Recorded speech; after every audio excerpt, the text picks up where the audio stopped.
This man claims to have been to the year 3311. We met up with the man in an undisclosed location as he told us his story. Along with telling us his incredible story, he showed us 3 supposed pictures from the future. Watch this and decide for yourself. Hi, to everybody out there who is watching this video. I have an extremely interesting story to tell you here today. What I am about to tell you is something I haven't even told some of my closest family members. I am about to tell you a story from my past and my future. What I am telling you is true, and I even have evidence to prove it. I'm going to show you my evidence very shortly.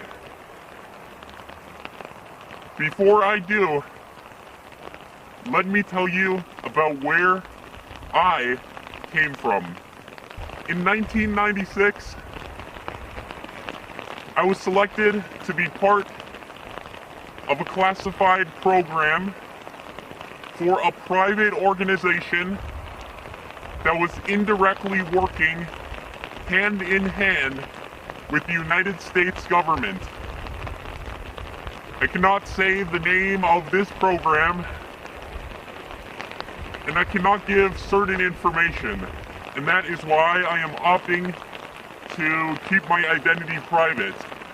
I am requesting that Apex TV, for the sake of mine and your safety, you blur my face and distort my voice. Again, this is for both of our safeties. As I was saying, I was chosen to be part of a program that had to do with something called quantum computing. You can research quantum computing and learn all about it now. But back in 1996, hardly anybody knew what quantum computing was.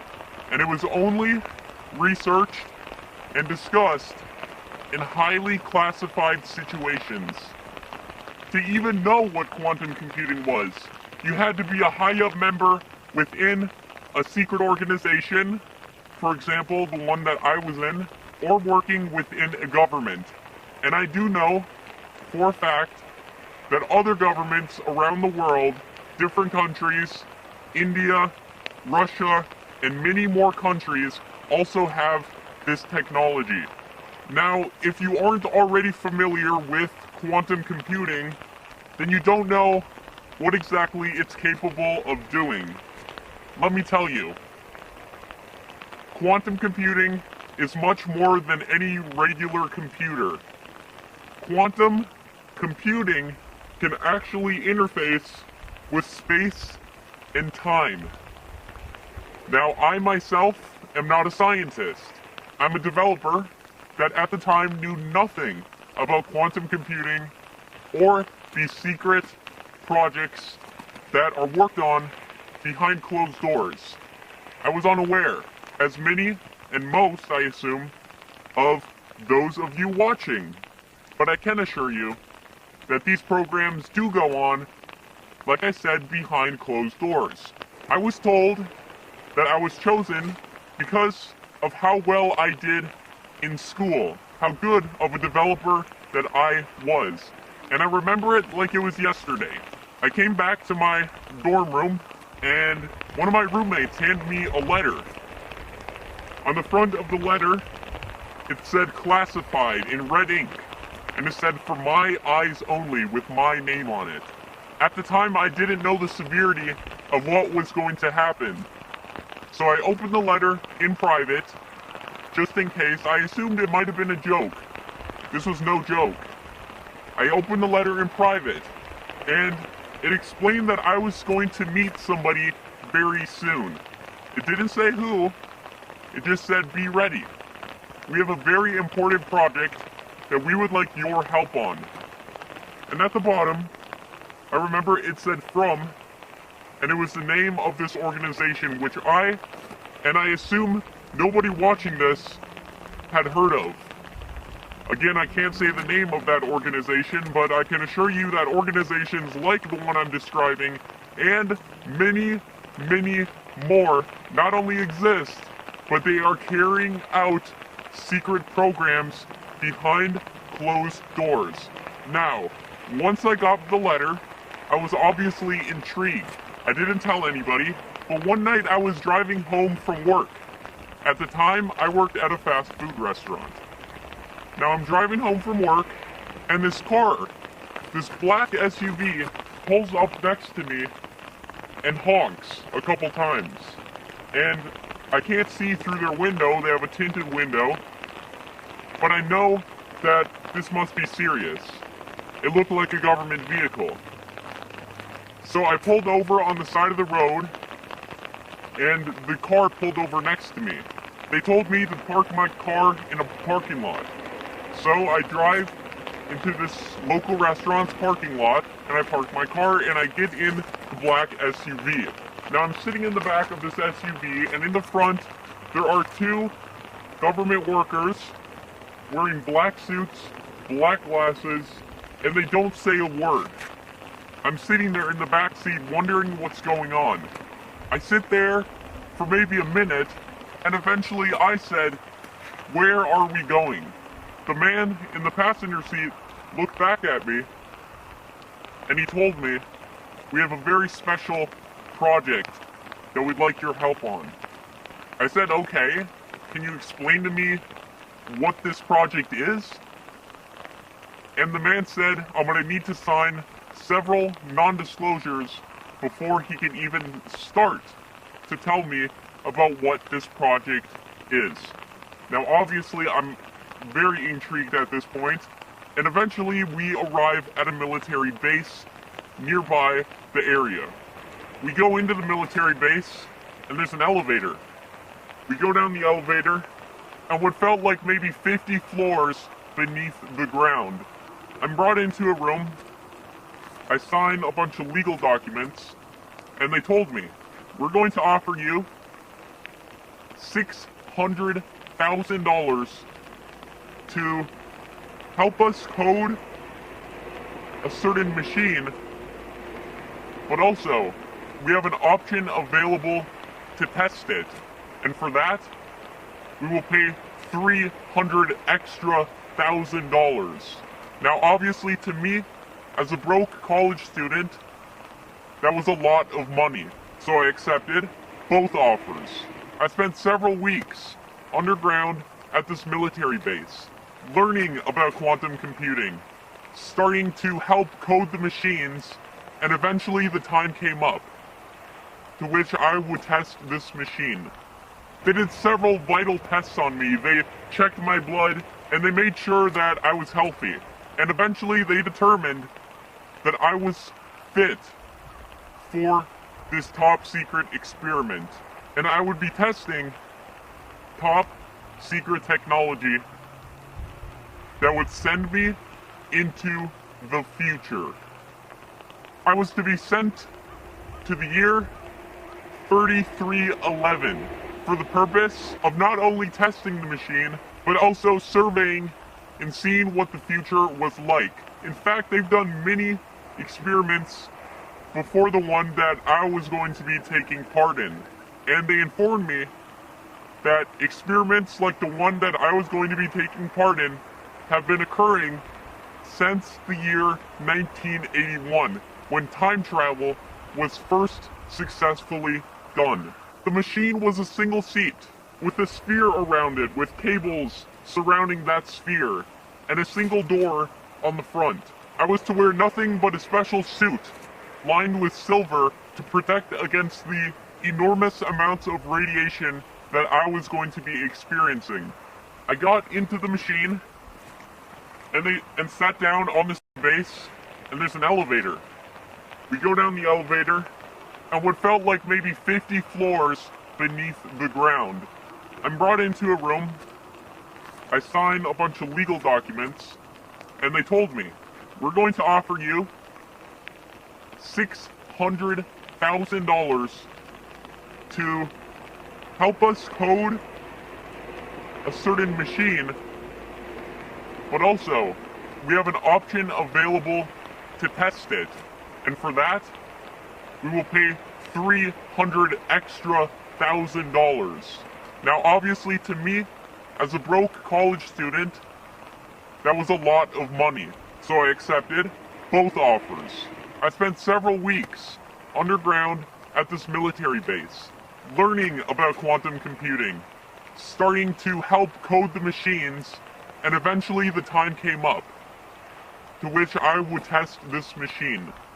They did several vital tests on me. They checked my blood, and they made sure that I was healthy.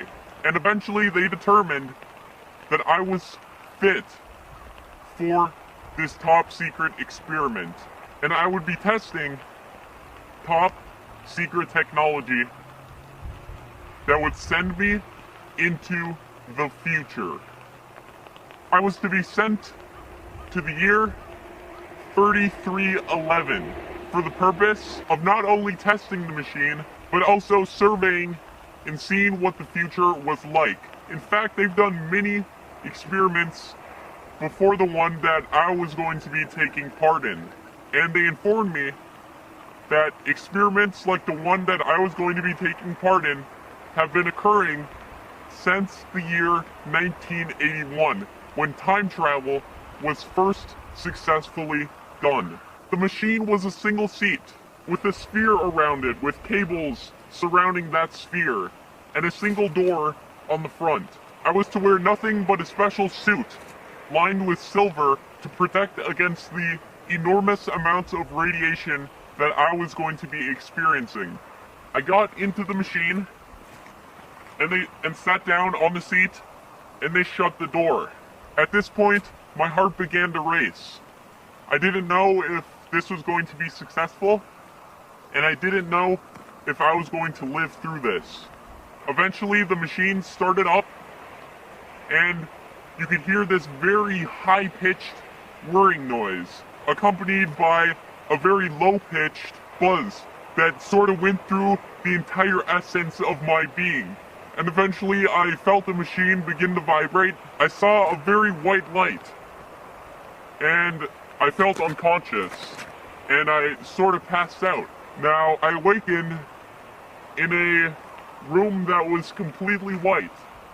I didn't know where I was. I didn't know if I was in the future. Heck, I didn't know if I was dead. I'm looking around this white room when eventually I see a silhouette to my left. A very tall and slender being. I didn't know if this was a person, if this was God, if I had died. But the being walked in, and eventually as my eyes began to focus upon the being, I realized it was only a blurry shadow before me, and it said to me, "Welcome." The strange thing is that I didn't feel fear. I looked at the being and I said, "Hello, what year am I in?" And the being looked at me and it said, "Welcome to the year 3311. And it said my name. I didn't know how it knew my name. I didn't know if I really was in the year 3311. But I asked the being, "Where am I?" And it said, "You're in a hospital." And I asked, "Who are you?" And the being said, "I am simply here to help." Now it is of my assumption that this being was an artificial intelligence. It was not human in any way, and there were humans. Let me get to that.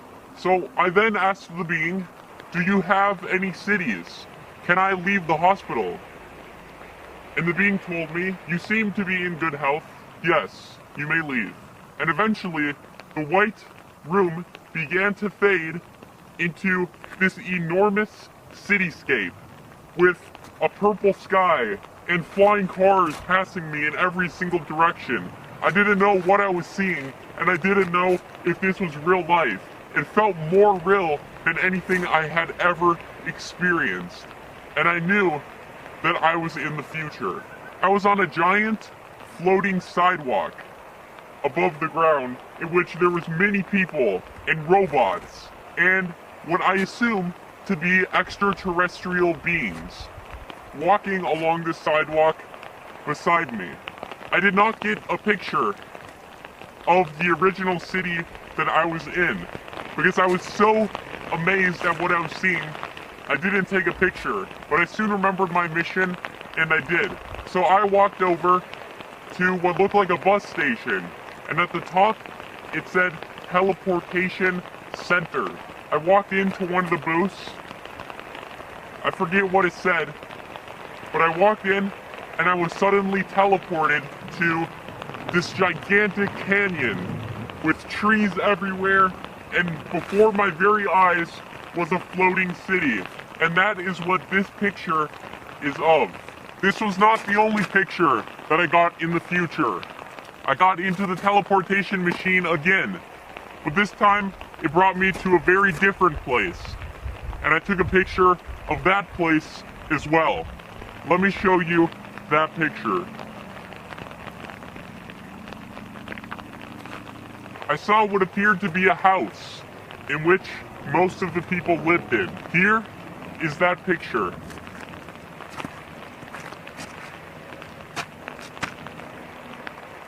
Then I took the teleportation machine again, but this time it brought me to yet another location, and I was able to take a third picture. Let me show it to you here, right now. Here is a picture of what the country looks like in the future.